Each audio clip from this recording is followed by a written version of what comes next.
అందరికీ మరణాత మహిమస్వరం కార్యక్రమం వీక్షిస్తున్న దేవుని బిడ్డలైన మీ అందరికీ వందనాలు.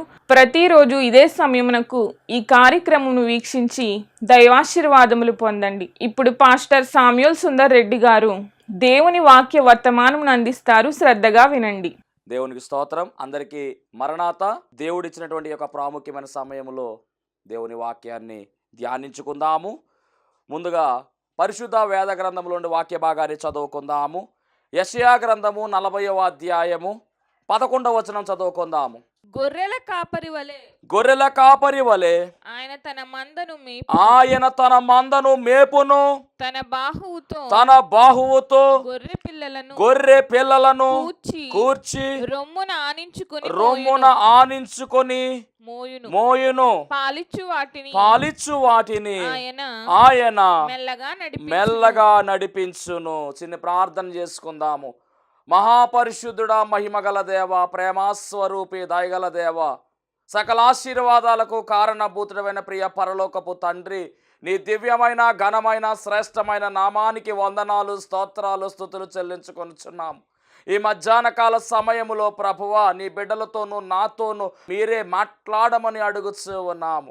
నీ వాక్యము ద్వారా నీ బిడ్డలకు ఉన్నటువంటి అశాంతిని తొలగించి వేసి శాంతిని, సమాధానమును దాయిచేయమని, నీ బిడ్డల హృదయాల్లో ఉన్నటువంటి భారమంతా కూడా తొలగించి వేసి వారి కన్నీటిని నాట్యముగా మార్చివేసి సంతోషకరమైనటువంటి సువర్తమానమును ప్రభువా నాయన వారికి వినిపించమని మాతో మాట్లాడడానికి ఇష్టపడుతూ ఉన్న నజరేయుడైన యేసుక్రీస్తు వారి నామములో అడిగి వేడుకొనుచున్నాము పరమ తండ్రి, ఆమేన్. దేవనామమున మీ అందరికీ శుభములు కలుగునుగాక, ఆమేన్. చదవబడినటువంటి లేఖన భాగాన్ని మనం పరిశీలన చేసినట్లయితే గనక గొర్రెల కాపరి కనబడుతూ ఉన్నాడు. ఈ కాపరి ఎలాంటి కాపరి అంటే కనుక తన మందను చక్కగా మేపేటటువంటి కాపరి. తన బాహువుతో గొర్రె పిల్లలను కూర్చి రొమ్మున వాటిని ఆనించుకొని, అనగా గొర్రె పిల్లలను ఎత్తుకునే కాపరి. అలాగే మనం గమనించినట్లయితే పాలిచ్చే వాటిని మెల్లగా నడిపించే కాపరి. వాటిని తొందర పెట్టేటటువంటి కాపరి కాదండి, వాటిని మెల్లగా నడిపించే కాపరి. మొత్తానికి ఏదేమైనా కానీ ఒక చక్కని గొర్రెల కాపరి కనపడుతూ ఉన్నాడు ఈరోజు మనం చదువుకున్నటువంటి ఈ వాక్య భాగములో. ఎవరి గొర్రెల కాపరి, ఆయన ఎవరు అని మనము ఆలోచన చేస్తేనండి యోహాను సువార్తలో మనము అర్థం చేసుకోగలం. యోహాను సువార్త 10వ అధ్యాయము 11వ వచనము. నేను గొర్రెలకు మంచి కాపరిని, మంచి కాపరి గొర్రెల కొరకు తన ప్రాణం పెట్టును. జీతగాడు. చాలండి. నేను గొర్రెలకు మంచి కాపరిని. మంచి కాపరి ఏమి చేస్తాడు అంటే గనక గొర్రెల కొరకు ప్రాణం పెడతాడు. అంటే పైన చెప్పబడుతున్నటువంటి గొర్రెల కాపరి ఎలాంటి కాపరి అంటే గనక ప్రాణాన్ని పెట్టే కాపరి. ఆయన ఎవరు, ఆయన పేరేమిటి అని మనం గమనించగలిగితే గనక అపోస్తలుడైన పౌలు హెబ్రీయులకు రాసినటువంటి పత్రిక 13వ అధ్యాయము 20వ వచనములో కనబడుతున్న మాట, గొర్రెల గొప్ప కాపరి అయిన యేసు అను మన ప్రభువును నిత్యమైన నిబంధన సంబంధమగు రక్తమును బట్టి మృతులలో నుండి లేపిన సమాధానకర్తయగు దేవుడు. చాలండి. గొర్రెల గొప్ప కాపరి అయిన యేసు, ఈ మంచి కాపరి, ఈ గొప్ప కాపరి, ప్రాణం పెట్టే కాపరి, కాసే కాపరి, నడిపించే కాపరి, పాలించే కాపరి, లాలించే కాపరి ఎవరు అంటే గనక మనము సేవిస్తున్నటువంటి యేసు క్రీస్తు ప్రభువే. ఆయన గొర్రెల కాపరిగా పిలువబడుతూ ఉన్నాడు, ప్రాణాన్ని పెట్టిన కాపరిగా పిలువబడుతూ ఉన్నాడనే విషయాన్ని ప్రభు పేర తెలియజేస్తూ ఉన్నాను. అనగా మనందరి కొరకు కూడా ఒక కాపరి ఉన్నాడు. మనమందరము కూడా ఎలా పోల్చబడుతున్నామంటే గొర్రెలుగా పోల్చబడుతూ ఉన్నాము. దేవునికి మహిమ కలుగునుగాక.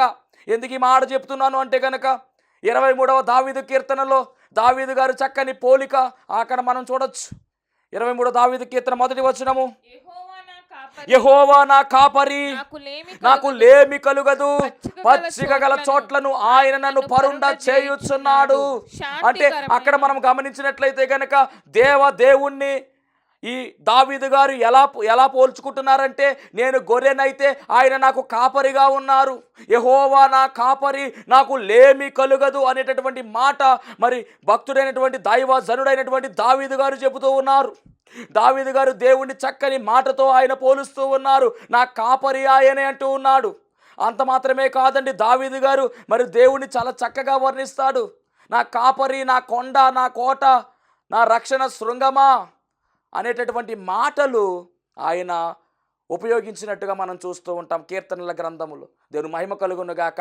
ఆ క్రమములోనే ఆయన అంటున్న మాట ఏమిటంటే, నా కాపరి యెహోవా నా కాపరి అంటూ ఉన్నాడు. అలాగే ఇప్పుడు కాపరి గురించి మనం మాట్లాడితే గనక యేసుక్రీస్తు ప్రభువారు కాపరిగా వచ్చారు. ఎలాంటి కాపరి అంటే గనుక మొట్టమొదటిగా మనము చూచాము, మంచి కాపరి అనేటటువంటి మాట మనము చూస్తూ ఉన్నాము. అదేంటండి పాస్టర్ గారు, మంచి కాపరి ఉంటాడా, చెడ్డ కాపరి ఉంటాడా అంటే, అవును, మంచి కాపరి అవసరమైతే తన ప్రాణాన్ని పెడతాడు. చెడ్డ కాపరి ఎలాంటి కాపరి అంటే, ఒకవేళ గొర్రె తప్పిపోయినా, లేదా గొర్రె గనక ఏదైనా ఇబ్బందిలో పడిపోయినా, తోడేలు వచ్చినా, సింహం వచ్చి గొర్రె పిల్లను పట్టుకెళ్ళిపోయినా కానీ దాన్ని వెనక వెళ్లకుండా విడిచిపెట్టి వచ్చేటటువంటి కాపరి ఎలాంటి కాపరి అంటే చెడ్డ కాపరి అవుతాడు. మంచి కాపరి అవసరమైతే దాన్ని రక్షించడానికి ప్రాణం పెట్టాలి. అలా ప్రాణం పెట్టినటువంటి ఏకైక కాపరి, ఉన్నతమైనటువంటి కాపరి, ప్రేమించే కాపరి, నడిపించే కాపరి యేసుక్రీస్తు అనేటటువంటి కాపరి అనే విషయాన్ని ప్రభు పేరు మీ అందరికీ తెలియజేస్తూ ఉన్నాను. చాలా జాగ్రత్తగా కాపరి ముందు ఉంటే ఆ కాపరిని అనుసరించుకుంటూ వెళ్ళిపోతాయి. అలాంటి తత్వము గొర్రె తత్వము. కాబట్టి మనము కూడా అలా ఆయన్ను వెంబడించి ఆయన వెంట వెళ్ళవలసిన వారమై ఉన్నాము అని మరి దేవుని వాక్యం సెలవిస్తూ ఉంది స్పష్టముగా బైబిల్లో ఉన్నటువంటి మాట. ఇంకో మాట ఏమిటంటే, యేసుక్రీస్తు ప్రభువారు ఎలా పిలువబడ్డారు అంటే కనుక, లోక పాపమును మోసుకొని పోవచ్చున్న దేవుని గొర్రె పిల్లగా పిలువబడ్డాడు. ఆయనే దేవుని గొర్రె పిల్లగా పిలువబడితే మరి మనము కూడా ఎలా పిలువబడాలి అంటే కనుక గొర్రె పిల్లలుగా పిలువబడాలి ఖచ్చితముగా. బయట సమాజం వారందరూ మనల్ని అలాగే పిలుస్తారు, పిలిస్తే పిలుచుకొని ఉండవండి. ఎందుకంటే బైబిల్ గ్రంథమే స్పష్టంగా చెబుతూ ఉంది. అవును, మనము గొర్రెలమే. మరి మన కాపరి ఎలాంటి కాపరో చెబుతున్నాను, వినండి జాగ్రత్తగా. మొట్టమొదటిగా ఈ కాపరిలో ఉన్నటువంటి లక్షణము, ఈ కాపరి మంచి కాపరి. చదువుదాం వాక్యాన్ని. మంచి కాపరి, యోహాను సువార్త 10వ అధ్యాయం 11వ వచనం. నేను గొర్రెలకు మంచి కాపరిని, మంచి కాపరి గొర్రెల కొరకు తన ప్రాణం పెట్టును. మరి పెట్టాడా పెట్టలేదా అంటే కనుక మనం అందరము కూడా బాగుగా ఎరిగిన వారమై ఉన్నాము. అవును, యేసుక్రీస్తు ప్రభువారు మనం అందరి నిమిత్తము, సర్వ మానవాళి నిమిత్తము ఆయన ప్రాణాన్ని పెట్టాడు. కనుక ఈ కాపరి ఎలాంటి కాపరి అంటే కనుక మంచి కాపరి. దేవునికి మహిమ కలుగును గాక. ఇక రెండవదిగా మనము గమనించినట్లయితే కనుక ఈ కాపరి ఎలాంటి కాపరి అంటే కనుక చక్కని కాపుదల ఇచ్చే కాపరి. చక్కని ప్రొటెక్షన్ ఇస్తాడనమాట, చక్కని కాపుదల ఇస్తాడు. దీన్నే ఏమన్నారంటే ఈ కాపరి కాసే కాపరి. కోసే కాపరి కాదు, కాసే కాపరి, చక్కని కాపుదల ఇచ్చే కాపరి. చూద్దాం వాక్య భాగములో. పైగా ఈయన కాపుదల ఎలా ఉంటుందంటే 24 hours డ్యూటీ, 24/7 అన్నట్లుగా 24 గంటలు కూడా మనల్ని కాస్తానే ఉంటాడు, మనలను చూస్తానే ఉంటాడు. బైబిల్ గ్రంథంలో రాయబడినటువంటి మాట 121వ కీర్తన 4వ వచనము, ఇశ్రాయేలును కాపాడువాడు కునుకడు నిద్రపోడు. యెహోవాయే నిన్ను కాపాడువాడు. ఆయన కునుకడు నిద్రపోడు అంటే గనక నిన్ను ఎల్లప్పుడూ కూడా ఆయన చూస్తూనే ఉన్నాడు. ఆయనకు ఉన్నటువంటి పేరే చూచుచున్న దేవుడు. నువ్వైనా నేనైనా నిద్రపోతామేమో కానీ, నువ్వైనా నేనైనా కునుకుతామేమో కానీ, ఆయన కునుకడు నిద్రపోడు అంటే నిన్ను ఎల్లప్పుడూ చూస్తానే ఉన్నాడు. ఆ చూస్తూ చక్కని కాపుదల మనకు అనుగ్రహిస్తూ ఉన్నాడు. కనుక ఈ కాపరికి ఉన్నటువంటి రెండవ లక్షణమే ఈయన కాసే కాపరి. ఇంకొక వచనం చూపిస్తాను. 91వ కీర్తన 11, 12 వచనాలు. 91వ కీర్తన, నీ మార్గములన్నిటిలో కాపాడుటకు ఆయన నిన్ను గూర్చి తన దూతలకు ఆజ్ఞాపించును. నీ పాదములకు రాయి తగులకుండా వారు నిన్ను తమ చేతుల మీద ఎత్తి పట్టుకొందురు. అదండి, నువ్వు బయటికి వెళ్ళినప్పటికీ, లోపలికి వెళ్ళినప్పటికీ, ఎక్కడ ఉన్నప్పటికీ నిన్ను కాపుదలలో, భద్రతలో ఆయన ఉంచుతూ ఉన్నాడు. తన దూతలకు ఆజ్ఞాపిస్తాడట ప్రమాదము రాకుండా. ఒకవేళ ప్రమాదం వస్తే దూతలే అడ్డు వస్తాయి. నిన్ను తప్పించేవాడు ఆయనే, నిన్ను నడిపించేవాడు ఆయనే, నిన్ను కాపాడేవాడు ఆయనే. ఎందుకంటే నిన్ను కాపాడేవాడు కొనుకడు, నిద్రపోడు. అందుకనే ఈయన గొప్ప కాపరిగా ఉన్నాడు, అనగా చక్కని కాపుదలనిచ్చే కాపరిగా ఉన్నాడనే విషయాన్ని ప్రభు పేర మీ అందరికీ తెలియజేస్తూ ఉన్నాను. ఇలాంటి కాపరి యొక్క కాపుదల మీకు కావాలి అంటే కనుక మనము ఎలా మారిపోవాలంటే గొర్రెల వలె మారిపోవాలి. వాటికి ఉన్నటువంటి మృదువైనటువంటి సాధు స్వభావము మనము ధరించుకుని ముందుకు వెళ్ళవలసిన వారమై ఉన్నాము. అనగా అవి కాపరిని ఏ విధముగా వెంబడిస్తాయో మనము కూడా క్రీస్తు అనేటటువంటి ఈ మంచి కాపరిని వెంబడించవలసిన వారమై ఉన్నాము. నేనే మార్గము అంటున్నాడు కనుక ఆయన మార్గములో మనం అందరము కూడా పయనించవలసిన వారమై ఉన్నాము. అలా ఎవరైతే వెళతారో వాళ్ళందరికీ యేసే కాపరిగా ఉంటాడు. ఇక మీకు ఎలాంటి భయము ఉండదు, ఎలాంటి చింత ఉండదు, అన్నిటికీ పరిష్కారము లభిస్తూ ఉంది. దేవుని మహిమ కలుగునుగాక. కాబట్టి ఈ కాపరి రెండవదిగా చక్కని కాపుదలిచ్చే కాపరి, అనగా కాసే కాపరి. ఇక మూడవ లక్షణాన్ని మనం గమనిద్దాం. అలా కాస్తూ ఉన్నప్పుడు ఒకవేళ మనం తప్పిపోయే అవకాశం ఉంది. గొర్రెలు కాపరి కాస్తూ ఉన్న సమయంలో ఒక్కొక్క సమయంలో తప్పిపోతూ ఉంటాయి. అలా తప్పిపోయినప్పుడు ఈ కాపరండి విడిచిపెట్టడంట. మనకు తెలుసు అందరికీ కూడా 100 గొర్రెలు ఉన్నప్పుడు ఒక గొర్రె తప్పిపోయింది. 99 గొర్రెలు ఉంటే వాటిని జాగ్రత్తగా ప్రక్కన పెట్టి జాగ్రత్తగా వాటిని భద్రపరిచి ఆ ఒక్క గొర్రె కోసము ఆయన వెదకి తీసుకొచ్చినట్టుగా బైబిల్ గ్రంథములో ఈ మాట ఎవరు చెప్పారంటే యేసు ప్రభువే చెప్పారు. కాబట్టి ఈ కాపరి ఇక ఒకటే కదా అని విడిచిపెట్టే కాపరి కాదండి. ఆ ఒక్కదాని గురించి ఆయన వెళతాడు. అది ఈ కాపరిలో ఉన్నటువంటి గొప్పతనం. చూద్దాం ఒకసారి. అందుకనే ఈ కాపరికి ఉన్నటువంటి మూడవ లక్షణము వెదకే కాపరి. తప్పిపోయిన వాటిని వెదకేవాడు. యెహెజ్కేలు గ్రంథం 34వ అధ్యాయము 12వ వచనం చదువుదాం. తమ గొర్రెలు చెదరిపోయినప్పుడు కాపరులు వాటిని వెదకునట్లు నేను నా గొర్రెలను వెదకి చీకటి గల మబ్బు దినమందు ఎక్కడెక్కడికి అవి చెదరిపోయేను అక్కడ నుండి నేను వాటిని తప్పించి ఆయా జనులలో నుండి వాటిని తోడుకుని వచ్చి దేవునికి స్తోత్రమా ఆయా దేశములో నుండి వాటిని సమకూర్చి వాటి స్వదేశములోనికి వాటిని తెచ్చి పర్వతముల మీదను వాగుల యొద్దను దేశమందున్న సకలమైన కాపురపు స్థలములందును వాటిని మేపెదను. దేవునికి మహిమ కలుగును గాక. ఏదేమైనప్పటికీ ఈ కాపరి తప్పిపోయినటువంటి వాటిని ఖచ్చితంగా వెదకి తీసుకొచ్చే కాపరి. మరి పరిశుద్ధ గ్రంథమైన బైబిల్ గ్రంథములో యేసుక్రీస్తు అనేటువంటి కాపరి గురించి మనము వింటూ ఉన్నాము. ఆయన కూడా ఎలా వెళుతూ ఉన్నాడంటే గనుక నశించిపోతున్న వారిని వెదకి రక్షించడానికి వచ్చిన కాపరిగా మనకు కనబడుతూ ఉన్నాడు. లూకాసు వార్త 19వ అధ్యాయము 20వ వచనం చదువుదాం. లూకాసు వార్త 19వ అధ్యాయం 10వ వచనం. నశించిన దానిని వెదకి రక్షించుటకు మనుష్య కుమారుడు వచ్చెనని అతనితో చెప్పెను. అదండి. అంటే ఈ కాపరి లక్షణం ఏమిటంటే గనక నశించిపోతున్న వాటిని వెదకి రక్షించే కాపరి. ఈరోజు నశించిపోతున్నటువంటి తత్వములో గనక ఉన్నట్లయితే ఆయన నిన్ను విడువడు, నిన్ను ఎడబాయడు.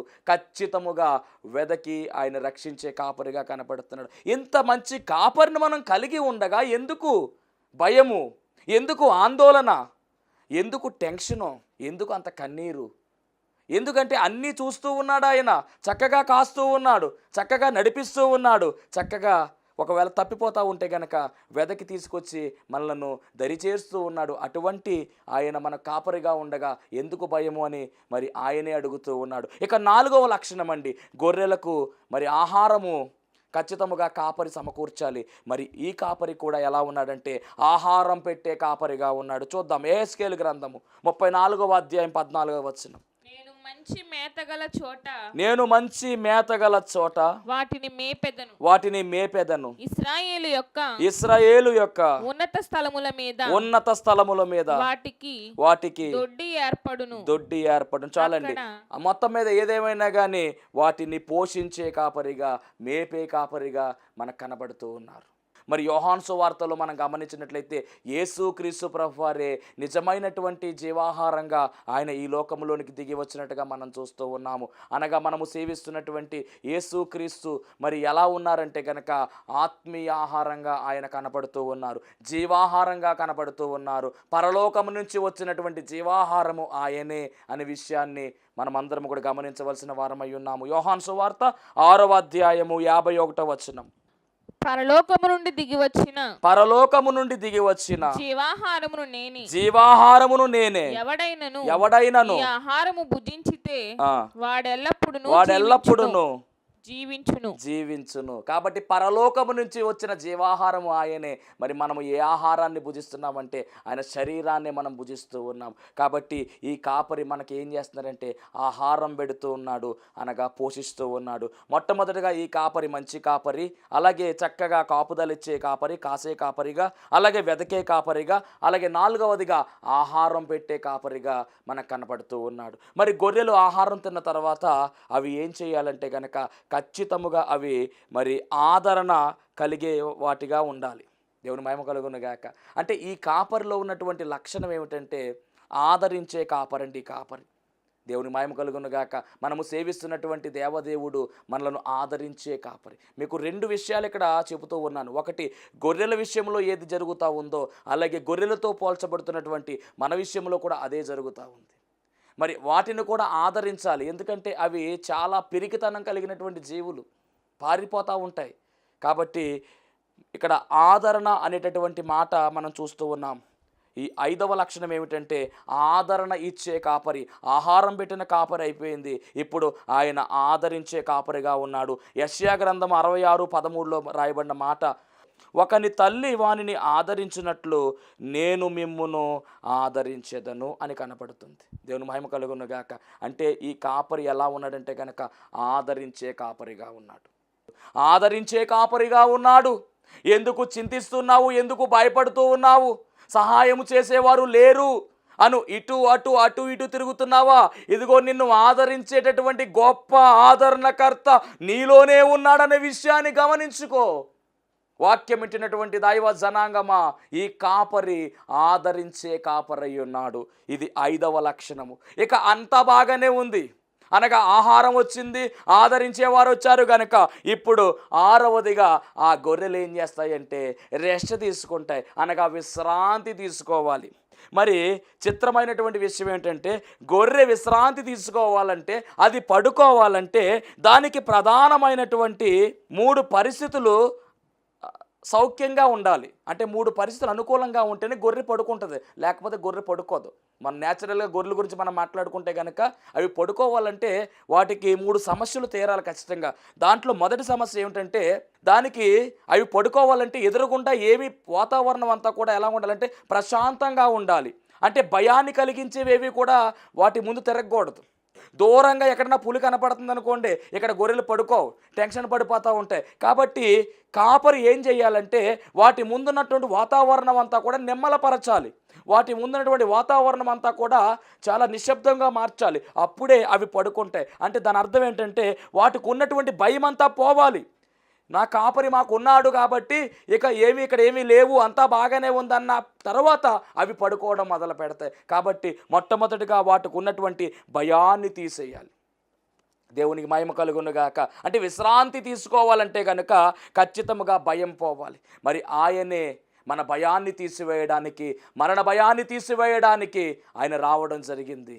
2వదిగా మనం గమనించినట్లయితే కనుక భారము ఉంటే కనుక అవి పడుకోలేవు. ఎందుకంటే గొర్రెలకు ఆ బొచ్చే వాటికి భారం. ఒకవేళ పడుకున్నటువంటి సమయంలో అవి గనక ఆ యొక్క బరువు ఎక్కువైపోతే బోల్టా పడిపోతే గనక ఖచ్చితంగా మరి 11 నిమిషాల్లో అది చచ్చిపోతుంది. కాబట్టి పైన ఆ ఉన్నటువంటి బొచ్చునంతా కూడా కట్ చేసి చక్కగా దాన్ని చక్కపరుస్తారు. అంటే భారాన్ని కూడా తీసివేయాలి. అనగా మరి మనకు నిద్ర పట్టట్లేదు అనుకుంటే కనుక ఖచ్చితంగా మనకు కూడా భారాలు ఉన్నాయి. అప్పుల భారము, వ్యాధి భారము, కుటుంబ భారము, పోషణ భారము, ఇలాంటి భారాలు అన్నీ ఉన్నాయి. కాబట్టి ప్రభు అంటున్నాడు కదా, మీ భారమంతా కూడా నా మీద వేయండి అని చెప్తూ ఉన్నాడు. మరి గొర్రెలకు నిద్రపోవాలంటే వాటికి భయం ఉండకూడదు, రెండవది వాటికి భారం ఉండకూడదు. అలాగే మనము కూడా విశ్రాంతి తీసుకోవాలంటే మనకు కూడా భారం అనేది ఉండకూడదు. ఈ భారం అంతా ఆయన మీద వేయాలి. ఇది రెండవ సమస్య. ఇక మూడవ సమస్య ఏమిటంటే వాటికి గనక బాధ కలిగినట్లయితే అవి పడుకో. బాధ ఎందుకంటే పక్కపక్కన గొర్రెలు పడుకుంటూ ఉంటాయి, అవి పొడుచుకుంటూ ఉంటాయి. కాబట్టి అలాంటి బాధ ఏమైనా వాటికి వస్తే కనుక ఖచ్చితంగా అవి విశ్రాంతి తీసుకోవు. విశ్రాంతి తీసుకోవాలంటే వాటికి భయం పోవాలి, రెండవది భారం పోవాలి, మూడవది వాటికి బాధ ఉండకూడదు. అలాగే మనకు కూడా చాలా బాధలు ఉన్నాయి. ఆ బాధలన్నిటినీ కూడా మరి మనము ఆ ప్రభువు మీద పెట్టవలసిన వారమై ఉన్నాము, ప్రభువుకు అప్పచెప్పవలసిన వారమై ఉన్నాము. మరి అప్పుల బాధ అని చెప్పేసి, అలాగే ఆర్థికపరమైనటువంటి ఇబ్బందులు అని చెప్పేసి చాలా బాధలు ఉన్నాయి. మరి ఆ బాధలన్నిటిని కూడా మనం తీసివేసి మనము ఆయనకు అప్పచెప్పినట్లయితే కనుక ఖచ్చితంగా అప్పుడు మనకి ఏం కలుగుతుందంటే విశ్రాంతి కలుగుతుంది. ఈ గొర్రెకి ఏ విధంగా అయితే భయము, భారము, బాధ ఈ మూడు ఉంటే అది పడుకోదో, అలాగే మనిషికి కూడా మరి అనగా మనకు కూడా భయము, భారము, బాధ ఈ మూడు ఉన్నట్లయితే మనకు కూడా నిద్ర పట్టదు, విశ్రాంతి కలగదు. కానీ దేవుని వాక్యం సెలవిస్తుంది ఏంటంటే కనుక ప్రయాసపడి భారం మోసుకొనుచున్న సమస్త జనులారా నా యొద్దకు రండి, నేను మీకు విశ్రాంతి కలుగచేతును అంటూ ఉన్నాడు. అనగా ఈ కాపరి ఎలా ఉన్నాడంటే విశ్రాంతినిచ్చే కాపరిగా ఉన్నాడు. ఇక ఏడవదిగా మనం గమనించినట్లయితే నడిపించే కాపరి. ఏడవదిగా నడిపించే కాపరి. యోహాను సువార్త 14:6లో మనం చూస్తే నేనే మార్గము అన్నారు. కాబట్టి గొర్రెల కాపరి ఏ విధముగా అయితే చక్కగా నడిపిస్తాడో అలాగే మన యేసుక్రీస్తు అనేటువంటి గొర్రెల కాపరి మరి గొర్రెలుగా ఉన్నటువంటి మనల్ని చక్కని రీతిలో నడిపిస్తూ ఉన్నాడు. ఇందాక మనం చదువుకున్నాం, గర్భంతో ఉన్నటువంటి గొర్రెలను పరిగెత్తిస్తే కనుక గర్భస్రావం అయిపోయి చచ్చిపోతాయి. కాబట్టి వాటిని మెల్లగా నడిపించాలి. అలాగే పాలిచ్చే వాటిని పరిగెత్తించకూడదు, వాటిని కూడా మెల్లగానే నడిపించాలి. అంటే గొర్రెలు ఏ విధంగా నడవగలుగుతాయో వాటితో పాటు ఈ కాపరి కూడా చక్కగా నడిపించే కాపరిగా ఉన్నాడు. పిల్లలైనటువంటి వాటిని అయితే మట్టికి ఎత్తుకుని తీసుకువెళ్ళే కాపరిగా ఉన్నాడు. కాబట్టి ఇలాంటి మంచి కాపరి మరి మన పక్షంగా ఉన్నాడండి. దేవుని వాక్యం ఇట్టిన దైవ జనాంగమా, ఏ విషయంలో కూడా భయపడద్దు, ఏ విషయంలో కూడా జడియొద్దు. ఎందుకంటే ఇలాంటి కాపరిని మనం కలిగి ఉన్నాం. ఈ కాపరి ఎలాంటి కాపరి అంటే ఈ భూలోకములో ఉన్నంతసేపు మనల్ని కాస్తూ ఉన్నాడు. అంత మాత్రమే కాదు, మనం చనిపోయిన తర్వాత అండి మరి మన ఆత్మను కూడా ఆయన కాసే కాపరిగా ఉన్నాడు. అందుకని 8వదిగా మనం గమనిస్తే ఈ కాపరి ఆత్మల కాపరిగా ఉన్నాడు. మొదటి పేతురు పత్రిక 2వ అధ్యాయము 25వ వచనము, మీరు గొర్రెల వలె దారి తప్పిపోతిరి గాని ఇప్పుడు మీ ఆత్మల కాపరియు అధ్యక్షుడునైన ఆయన వైపునకు మళ్ళీ ఉన్నారు. ఈయన ఆత్మల కాపరి. చనిపోయిన తర్వాత నీ ఆత్మకు కాపరిగా ఉన్నాడు. ఈ ఆత్మను పరలోక రాజ్యంలోనికి చేర్చే కాపరిగా ఈయన ఉన్నాడనే విషయాన్ని ప్రభువు పేర మీకు తెలియజేస్తూ ఉన్నాను. ఈ కాపరిలో ఉన్నటువంటి లక్షణాలు మనం గమనించినట్లయితే ఈ కాపరి మంచి చక్కని కాపుదల ఇచ్చే కాపరి, వెదకే కాపరి, ఆహారం పెట్టే కాపరి, నడిపించే కాపరి, ఆదరణిచ్చే కాపరి, విశ్రాంతినిచ్చే కాపరి, ఆత్మను రక్షించే కాపరి, ఆత్మను పరమునకు చేర్చే కాపరి, అన్నిటిలో మీకు తోడుగా ఉండి వెన్నంటి ఉండి మిమ్మల్ని నడిపించే కాపరిగా ఉన్నాడు. కనుక ఇలాంటి కాపరిని కలిగినటువంటి మనమందరము కూడా ధన్యులమనే విషయాన్ని ప్రభువు పేర మీకు తెలియజేస్తూ ఉన్నాను. కాబట్టి మనమందరము కూడా ఆయన మేపే గొర్రెలముగా ఉన్నాము. ఏ విషయంలో కూడా భయపడవద్దు, ధైర్యంగా ఉండండి. మన కాపరి మనల్ని ఎల్లప్పుడూ చక్కని రీతిలో కాస్తూ ఉన్నాడు. దేవునికి మహిమ కలుగునుగాక. మహోన్నతుడానికి వందనాలు, స్తోత్రాలు, స్తుతులు చెల్లించుకొనుచున్నాము. ఈ మధ్యాహ్న కాల సమయంలో ప్రభువా నాయన, ఇదిగో నీ బిడ్డలు తండ్రి నాయన ఏ బాధలో ఉన్నారో, ఏ బలహీనతలో ఉన్నారో, ఏ ఇబ్బందిలో ఉన్నారో ప్రభువా ప్రార్థనలో ఏకీభవిస్తున్నారు. దేవానికి వందనాలు. వారికి ఉన్నటువంటి వ్యాధి బాధలన్నీ కూడా తొలగించి వేసి, అనారోగ్యం ఉన్నట్లయితే అనారోగ్యం తొలగించి వేసి సంపూర్ణమైన ఆరోగ్యం దయచేయమని, ఆర్థికపరముగా ఇబ్బందులు పడుతూ ఉన్నారు. దేవానికి వందనాలు. వారి ఇబ్బందులన్నిటినీ కూడా తొలగించి వేయమని, సమస్త కార్యాలను ప్రభువా వారి పట్ల జరిగించమని, మంచి కాపరి యేసే మంచి కాపరి గనుక నేనున్నాను కాపరిగా అని ప్రభువా ఆ బిడ్డలకు మీరు తెలియజేశారు. దేవానికి వందనాలు. మరి ఇలాంటి కాపరిని కలిగినటువంటి మేము ధన్యులము గనుక దేవా ఆ ధన్యతను నిలుపుకొని ఎగిరి మేఘమెక్కడానికి కృప చూపించుమని పెండ్లి కుమారుడుగా శీఘ్రకాలమై రానయ్యున్న యేసుక్రీస్తు వారి నామములో అడిగి వేడుకొనుచున్నాము పరమ తండ్రి. ఆమేన్. అందరికీ మరణాత. దైవజనులకు వందనాలు. కూడి వచ్చిన మీ అందరికీ వందనాలు. నేనైతే మరణాత మహిమ స్వస్థతలకి నేను అప్పుడే గడిచిన సంవత్సరం నుంచి వస్తున్నాను. అలాగే నేనైతే మా చుట్టాల అబ్బాయికి నేను మా ఆయన గారికి తెలియకోకుండా ఒక కాస్ సైన్ ఇచ్చానండి. ఆయనకి కానీ 7 సంవత్సరాలు అవుతున్నా కూడా ఇస్తానని గడుపుతున్నారు తప్ప ఇవ్వట్లేదు. నాకైతే భయం వేస్తుంది. ఇంట్లో అడుగుతున్నారు ఏం చెప్పాలని, చాలా టెన్షన్ పడ్డాను అన్ని సంవత్సరాలు కూడానండి. కానీ ఇక్కడ సాలకు వచ్చిన తర్వాత నేను ఒకరోజు సాక్ష్యం చెప్పాను. దైవజనులతో చెప్పి అంశం రాయించుకుని ప్రార్థన చేస్తానని, అలాగే వచ్చిన అందరూ కూడా చెప్పానండి ప్రార్థన చేయమని. అలాగే కరెక్ట్గా మళ్ళీ శనివారం వచ్చినప్పటికి ఈ మధ్య సమయంలోనే ఒక రోజున ఆయన తీసుకెళ్ళి నాకు గొలుసు కొనిచ్చేశారు. నాకు చాలా సంతోషం వేసింది. నేను సాక్ష్యం చెప్పుకున్నాను, దైవజనుల చేత ప్రార్థన చేయించుకుని అంశం రాయించుకున్నాను. నాకు వెంటనే నెరవేరిందని చెప్పి నేను సాక్ష్యం చెప్పుకుంటానని సాక్ష్యం చెప్పాను. దైవజనులతో అందరితోటి చెప్పాను. అలాగే నాకు ఎంతో అద్భుత కార్యం జరిగింది. 7 సంవత్సరాల నుంచి జరగలేనిది ఒక్క వారంలోనే వెంటనే నాకు ప్రతిఫలం వచ్చింది. అలాగే నేను సాక్ష్యం చెప్పుకుని దైవజనులతో చెప్పుకున్నాను. అలాగే చిన్న సాక్ష్యము దేవుడు దీవించిన గాక. ఆమేన్. రాదనుకున్నటువంటి ఆ చైన్ రావడం చాలా అద్భుతమైనటువంటి సాక్ష్యం. ఎందుకంటే 7 సంవత్సరాలు అయిపోయింది, కానీ ఒక వారం రోజుల్లో మన దగ్గర ప్రార్థన చేయించుకోవడం, దేవుడికి మరి ప్రార్థన చేయడం, దేవుడు అద్భుతమైనటువంటి రీతిగా ఆ గొలుసును మరలా రప్పించడం మరి అద్భుతమైన సాక్ష్యం. ఈ సాక్ష్యాన్ని దేవుడు దీవించి ఆశీర్వదించును గాక. ఆమేన్. మరణాత మహిమ స్వరం అనేటటువంటి ఆధ్యాత్మిక టీవీ కార్యక్రమాన్ని వీక్షిస్తున్నటువంటి మీ అందరికీ కూడా నా ప్రత్యేకమైన వందన మరణాత తెలియజేస్తూ ఉన్నాను. దేవుడు అనుగ్రహించినటువంటి ఈ కార్యక్రమం ద్వారా మీరందరూ కూడా ఎన్నో మేలులు పొందుకున్నట్టుగా మరి మేము వింటూ ఉన్నాము. అందరూ కూడా ఫోన్ కాల్ చేస్తూ ఉన్నారు. ప్రార్థన అవసరతలో ఉన్న వారందరూ కూడా ఫోన్ చేసి ప్రార్థన చేయించుకుంటున్నారు. చాలా సంతోషము. అందరూ కూడా మేలు పొందుకున్నట్టుగా మరి మీరు తెలియజేసిన సమాచారం బట్టి మేము చాలా సంతోషిస్తూ ఉన్నాము. ఈరోజు ఒక ప్రత్యేకమైనటువంటి అంశాన్ని మీతో మాట్లాడాలని నేను మీ ముందుకు వచ్చి ఉన్నాను. అదేమిటంటే, దేవుడు తన మహాకృపను బట్టి సేవా పిలుపు నాకు ఇచ్చి అన్నిటినీ విడిచిపెట్టి తను రమ్మనడం జరిగింది. మరి ఆయన ఇచ్చినటువంటి పిలుపును అంగీకరించి ఆయన సేవకు నేను వ్యాపారాన్ని గట్ట అన్ని విడిచిపెట్టి వచ్చాను. ఆ వచ్చినది మొదలుకొని ఈ దినం వరకు చక్కని సేవా పరిచర్యను దేవుడు జరిగించుకుంటూ ఉన్నాడు. చూస్తున్నటువంటి ఈ యొక్క ఈ షెడ్లో మేము ప్రతి శనివారం కూడా స్వస్థత ప్రార్థనలు అనగా శాల కార్యక్రమాన్ని జరిగిస్తూ ఉన్నాము. 1 సంవత్సర కాలం పాటు ఎలాంటి అడ్డు ఆటంకము లేకుండా చక్కని రీతిలో మరి ఈ శాల కార్యక్రమం జరుగుతూ ఉంది. దీని యజమానుడు మరి ఎలాంటి అద్దె కూడా మన నుంచి తీసుకోకుండా మరి ఫ్రీగానే ఈ కార్యక్రమాన్ని జరిగించుకోవడానికి ఆయన ఇచ్చి ఉన్నారు. కానీ ఇప్పుడు ఒక సమస్య వచ్చింది. అదేమిటంటే, కొన్ని కారణాల వల్ల ఈ యొక్క షెడ్ని అమ్మకానికి పెట్టారు. మరి ఈ యొక్క క్లిష్టమైనటువంటి పరిస్థితుల్లో మనము తీసుకుంటే ఈ షెడ్ తీసుకోవాలి, లేకపోతే బయటకు వెళ్ళవలసిన పరిస్థితి వచ్చేసింది. మరి తీసుకుందామని ప్రయత్నం చేస్తున్నాము. ఆశ అయితే మాకుంది, కానీ లక్షలాది రూపాయలు ఖర్చు అవుతుంది కాబట్టి మా దగ్గర ఎలాంటి డబ్బు లేదు. అన్నీ విడిచిపెట్టి రావడంతో సేవ కొత్తగా ప్రారంభించిన సేవ కాబట్టి తీసుకోవాలనుకుంటున్నా కానీ ఇబ్బంది పడుతూ ఉన్నాము. ఇక్కడ ప్రార్థన కంటిన్యూగా జరగాలి అంటే కనుక ఖచ్చితంగా మరి ఈ కార్యక్రమాన్ని వీక్షిస్తున్నటువంటి మీ అందరూ కూడా మీ ప్రోత్సాహాన్ని అందించినట్లయితే ఈ ప్రార్థన ఆగకుండా ఖచ్చితంగా ముందుకు కొనసాగుతుంది. కనుక మరి ఈ కార్యక్రమాన్ని వీక్షిస్తున్న మీ అందరూ కూడా ఈ దీన సేవకుని యొక్క సేవను గుర్తించి దయచేసి మీ హృదయాన్ని గనక ఆ దేవుడు ప్రేరేపించినట్లయితే ఖచ్చితముగా మీరందరూ కూడా స్పందించవలసిందిగా, మీ యొక్క చేయూతను మాకు అందించవలసిందిగా ప్రభు పేరు తెలియజేస్తూ ఉన్నాము. మా ఫోన్ నెంబర్లో టీవీ స్క్రీన్ మీద మరి ప్లే అవుతూ ఉంది ఫోన్ నెంబరు. ఆ నెంబర్కి ఫోన్ చేయండి, స్వయంగా నేనే మాట్లాడతాను. ఆ తర్వాత మరి మా ఫోన్పే కానీ గూగుల్ పే కానీ చేసి ఈ యొక్క సేవను ప్రోత్సహించవలసిందిగా ప్రభు పేరు మీ అందరికీ తెలియజేస్తూ ఉన్నాను. దేవుడు మిమ్మల్ని బహుగా ఆశీర్వదించును గాక. ఆమేన్.